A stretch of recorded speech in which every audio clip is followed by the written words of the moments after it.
Hey folks, Monday morning, and welcome to a brand new episode of FinMet Mondays. Sunil, we saw massive volatility in gold markets. We were talking about filling the gap, so to speak, and gold trading in these very delicate levels between 1960 and 2000. And we actually ended up seeing that happen because the US dollar spiked. There was a huge demand for the dollar, and gold suffered as a result of that. Could you comment on what were the other underlying factors as well, and where you see gold going in the coming week? Yeah, sure. I must hand it to you, Shawn. I mean, I think you had it bang on right. We saw the technical analysis chart where you showed there was a gap. So congratulations to you. What actually drove that was the higher dollar. You've seen dollar interest rates go up, long bond rates go up, and you've seen a general bullishness in dollars, and so that's why gold was beaten so badly. And when it broke that 2000 support level, it went all the way down. And what we're seeing now actually is a bit of support because the physical support coming in from jewelry buyers is quite tremendous. Definitely. I'd also like to show the technical charts and kind of see how that plays out.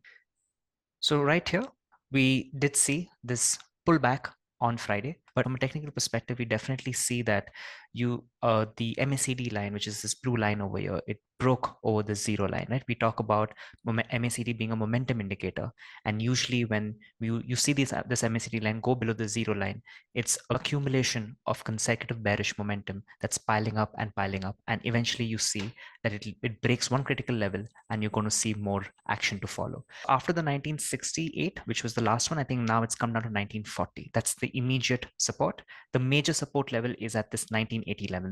Talking about the Fed speak, I think that was also very interesting. In his exact words, Powell said that he does not think we may need to raise rates anymore as much as we would have had if it was not for this banking turmoil. It was quite interesting for him to mention that, although it was also not very clear what he's definitely trying to indicate. What was your takeaway from that? Because to me, it still Yeah, seems like, yeah, we might definitely have more rate hikes to come. yeah, exactly. So I think his comments were in context of the fact that a couple of other Fed members had made statements like, you could forget about rate decreases.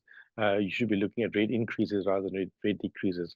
So I think he was trying to offset that with a little bit more rationality, saying, no, no, I don't think increases are in the near horizon.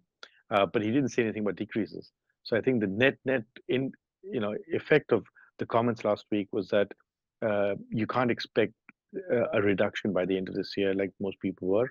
That's why the interest rates suddenly ballooned up, and that's why dollar was so supported.